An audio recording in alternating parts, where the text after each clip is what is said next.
ভূমিকম্প কি জিনিস জানো? ভূমিকম্প কেমন হয়? ভূমিকম্প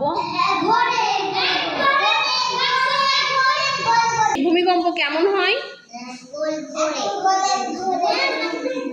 হ্যাঁ, ভূমিকম্প হলে সবকিছু নড়ে, সবকিছু কি কাঁপে, তাই না? ভূমিকম্প যখন হয় তখন ঘর বাড়ি কি দোলে, তাই না? এরকম এরকম করে নড়তে থাকে, ঘর বাড়ি নড়ে, গাছপালা সবকিছু তো ভেঙে যায়। হ্যাঁ, সবকিছু ভেঙে যায়। তাহলে আমাদের কি উচিত হবে? বড় গাছ যদি থাকে তাহলে বড় গাছের ডালও তো ভূমিকম্পে ভেঙে যেতে পারে, পারে না? তাহলে কি আমাদের কি বড় গাছের নিচে দাঁড়াতে হবে? তাহলে আমরা কোথায় দাঁড়াবো? ঘরও তো ভেঙে ছাদ আমাদের মাথায় পড়তে পারে, তাহলে কি আমাদের ঘরে থাকা উচিত হবে ভূমিকম্পের সময়? তাহলে আমাদের কি উচিত? হ্যাঁ, আমরা একদম ফাঁকা জায়গায় থাকবো যেখানে কিছু নাই। আচ্ছা, আমার কাছে আচ্ছা শোনো শোনো, আমি কালকে তোমাদেরকে ভূমিকম্প দেখাবো মোবাইলে, কেমন হয় ভূমিকম্প, ঠিক আছে?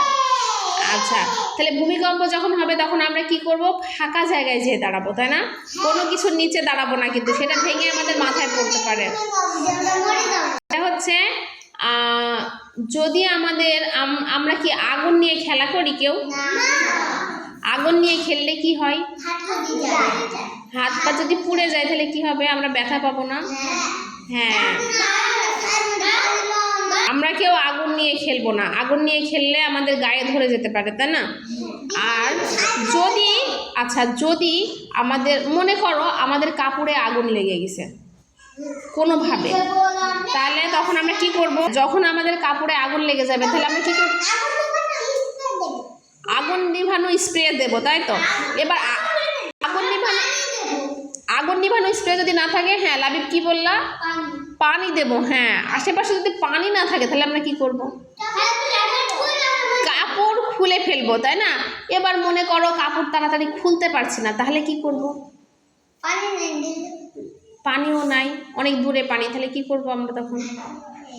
আমরা তখন মাটিতে গড়া দেব, তাই না? মাটিতে গড়া দেব, গড়া দিলে কি করব? মাটির সাথে আগুনটা নিভে যাবে। হ্যাঁ, যদি আমাদের মাটি ভিজা, মাটিতে আগুন নিভে যাবে। তাহলে আমাদের কাপড়ে যদি আগুন লেগে যায় আমরা পানি দেব। এবার আশেপাশে যদি পানি না থাকে তাহলে কি আমরা গড়াগড়ি করবো মাটিতে? আচ্ছা, কি আমরা আগুন নিয়ে খেলবো না, তাই না? আর যদি কখনো কোনোভাবে আগুন লেগে যায়, যখন ভূমিকম্প হবে তখন আমরা কি করব? হ্যাঁ, আকাশের নিচে ফাঁকা জায়গায় দাঁড়াবো। আর যদি আগুন লেগে যায় তাহলে কি করব? হ্যাঁ, পানি দেব অথবা মাটিতে গড়াগড়ি খাবো, মনে থাকবে তো? কিন্তু এই সাথে সাথে আমাদের কি করতে হয়?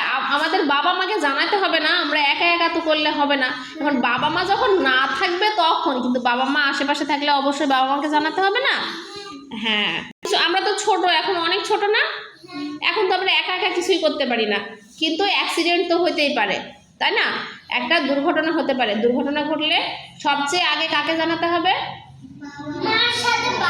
হ্যাঁ, বাবা মাকে জানাতে হবে।